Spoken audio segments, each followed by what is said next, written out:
political minefield. I mean, for 3 weeks, while her party was in just abject turmoil, the vice president had to avoid being seen as grasping or ambitious, as she remained a loyal soldier to the president, Joe Biden. And when the president decided to suspend his campaign, she had to launch her own presidential campaign in 1 day. She then had just a matter of weeks, even days, to consolidate support, unify Democrats, and then plan and lead a convention. And she managed all of it with just tremendous success.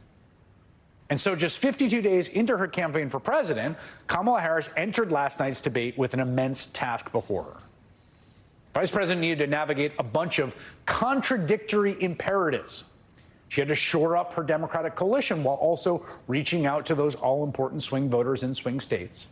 She had to handle the lies and mania and weirdness of her unpredictable opponent while also getting her own message across to viewers. And in the face of high expectations and even higher pressure, Kamala Harris executed all of that flawlessly.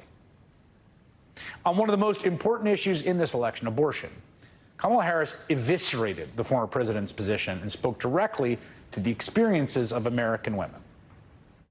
Nowhere in America is a woman carrying a pregnancy to term and asking for an abortion. That is not happening. It's insulting to the women of America. And understand what has been happening under Donald Trump's abortion bans. Couples who pray and dream of having a family are being denied IVF treatments. What is happening in our country?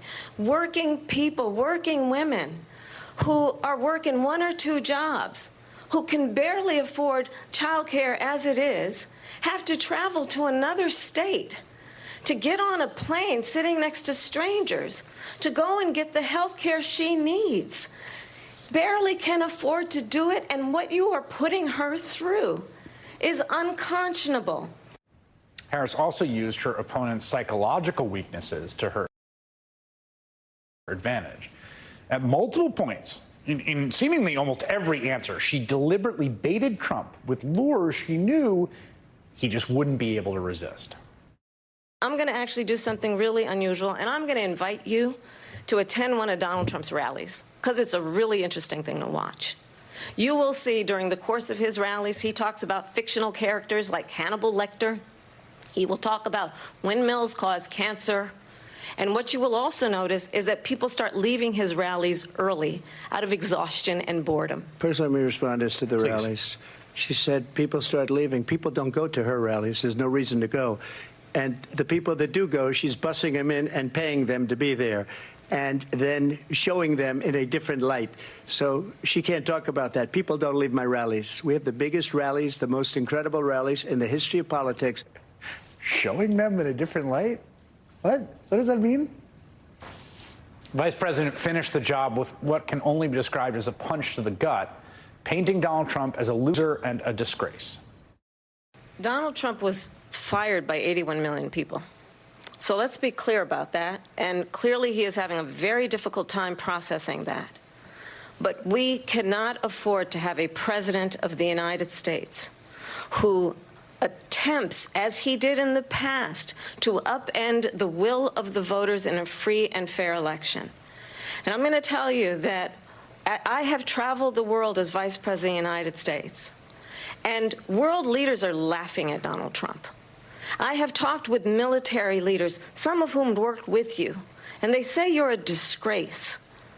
And when you then talk in this way in a presidential debate and deny what over and over again are court cases you have lost because you did, in fact, lose that election, it leads one to believe that perhaps we do not have in the candidate to my right the temperament or the ability to not be confused about fact. That's deeply troubling, and the American people deserve better. Kamala Harris accomplished everything she needed to last night. She needed to accomplish a lot. Knocked it out of the park. The vice president's known for being a politician who really prepares, and it was clear that she took her debate prep very seriously. Philippe Reines is a former Deputy Assistant Secretary of State and former spokesman for Hillary Clinton. And Reines played the role of Donald Trump in Clinton's debate prep back in 2016. There he is in what appears to be kind of like a flip phone video in costume, role-playing a scenario where Trump tried to hug Clinton and then chased her around the room for said hug. Reines reprised the role of Trump in Kamala Harris's preparations for last night's debate, self-tenor and all, and he joins me now. Philippe, it's good to have you. First, what did you think of that debate? I could watch it all night. I mean, she put on a clinic. There's really, I mean, there's no part of it you can watch that says that's bad. She should have redone it. It was a remarkable performance. I know the former president is saying the same thing, but as usual, one of them is lying and one of them is not. So take me through the prep. First of all, what was your approach in that prep to playing Trump? And what are the kind of signature things he does in debates that you were doing? And then how was that kind of gamed out and prepared for? Well, first, you know, my role in it is the kind of sexy part of it, but I really just had to focus on the left side of the screen, which is him. There's a team that helps the vice president that was headed up by Karen Dunn and Rohini Kasula, who, I mean, it was amazing. And it was a frictionless team that I've worked with other teams, and it was great. The vice president has great people around her. I mean, it was not just the two of them, but they co-ran it. From my perspective, you just want the candidate to get used to what they're going to see and hear and experience. And there was that added oddity that they never met. And what's great is I had never met her. The first day that I met her, I said, Madam Vice President, it's nice to meet you. And then 20 minutes later, I was telling her how she was ruining America. Did you, what was your approach? What are the most important things to prepare for if you're debating Trump? Like the sort of go-to moves, the things that might rattle someone who hasn't been in the same room with him? Well, I would take it a step back. I mean, a debate in its ideal form is a job interview. You have two people who are going for the same position, who want to put their experience and their best foot forward. They want to be professional. They want to think about curveballs that might come their way. And you know, we've all been in that situation. The situation we haven't been in is when the other candidate for the job is 6 feet to your left and they've got a chainsaw, and the only way that they can win is by, you know, blooding you up. And the challenge there is, you know, you have to make some decisions. But what she did last night that was so amazing is that she wasn't just pointing out things that that might get under his skin. She was making her case directly to camera to the American people. She was talking about her plans. And what was also incredibly amazing is that she did something that no one else has really been able to do in the last year, which is remind people that this guy actually served and has a record, and that record is really bad. And, you know, you've talked about this. This amnesia issue is a problem, where he starts out saying, you know, you completely screwed the border. It's got to be, hold on, pal. You were there for 4 years. You were in charge of the border, and you promised us a wall, and it's not there. And that hasn't happened enough, and it's important to lay out that case. And third, I mean, from my own in terms of asking about prep, first of all, you know, we all get makeup before we're on TV, and the makeup artist here said, you already have makeup on, and I said, no. And she said, well, you've got it on your forehead. I can't get it off. I mean, it's so caked on. The guy uses, you know, like plaster of Paris. But the thing that I noticed over the 8 years, and by the way, I feel like it was 50 years when you say a flip phone. I mean, it wasn't black and white, Chris, is that he's really decompensating. I mean, his language has always been choppy. He's always digressed. There's something else going on there. I think we all watch it, and it's like, oh, he always speaks like that. He does not. He's losing, like, if I lose track of my thoughts, I stop for a second. When he loses track of his thoughts, he just goes to another thought quickly. So it doesn't sound like anything. It just sounds like he's jumping around. That's not what he's doing. He's also seemingly, he'll go off on COVID for 10 minutes and not say Tony Fauci. I mean, 4 years ago, he would go on for 5 minutes about Tony Fauci. So there's something, you know, I'm in the camp that has always noticed that, but just very narrowly in terms of watching everything he has said and done over the last few months and reading every word, there's There's something not right up there. Yeah, and you know, we'll only play a little selection, and one of these selections, which we'll play in a second, is sort of notorious. They're eating the dogs, they're eating the cats, which of course is both a sort of disgusting and racist slander to a group of people, and also completely invented. But that answer came. He started on the rallies. Like we played that rallies clip. He got from like people go to my rallies to that, and you know, he cannot follow a train of thought. He interrupts himself. Here's just a little smattering of what that looked like. She's a Marxist. Everybody knows she's a Marxist. Her father's a Marxist professor in economics, and he taught her well. In Springfield, they're eating the dogs, the people that came in. They're eating the cats. They're eating the pets of the people that live there. She was big on defund the police. In Minnesota, she went out. Wait a minute. I'm talking now. If you don't mind, please. Does that sound familiar?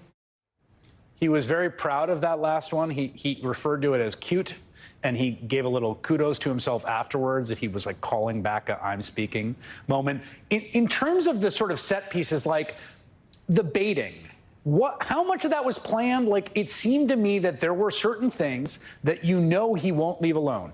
John McCain, Charlottesville, very fine people, the outcome of the January 6th election, his rallies that were intentionally seeded in her answers to get him to narcissistically obsess over them.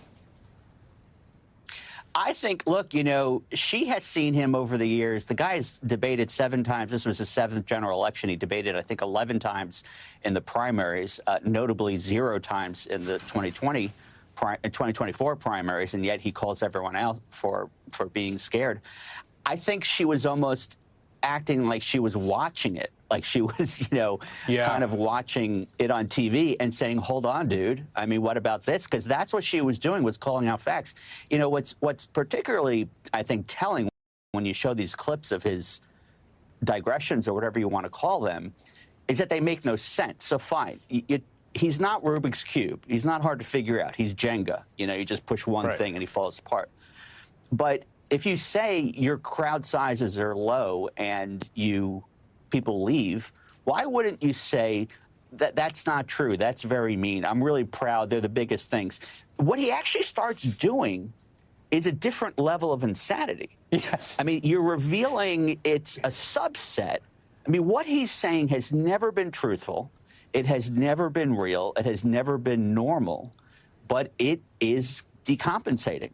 And I think because it's, you know, the thing about the frog, you know, in water, if you just boil them slowly, they don't know what's happening. We've all been so kind of inured to it that we don't realize how serious this is. And look, Joe Biden, I love Joe Biden. When Joe Biden was 78 and he ran for president, no one thought, I'm concerned of how he looks. Donald Trump is 78. You know, if he wins, we could be back in this conversation in 2 years. Did you? And like, how are we supposed to know that he was going to go off the rails? Did you do off the rails as him? You do everything. I mean, I'm the ball machine in my mind. You know, you got a good tennis player who wants to get better. I have friends who are obsessed with tennis. They get a tennis pro. You want to test your backhand, you set the ball machine to test your backhand. You want to do your forehand. If you want to use the ball machine as a target for your serve, great. It's simulation. I think any kind of prep, whether it's congressional prep, deposition prep, or any kind of interview, you want people to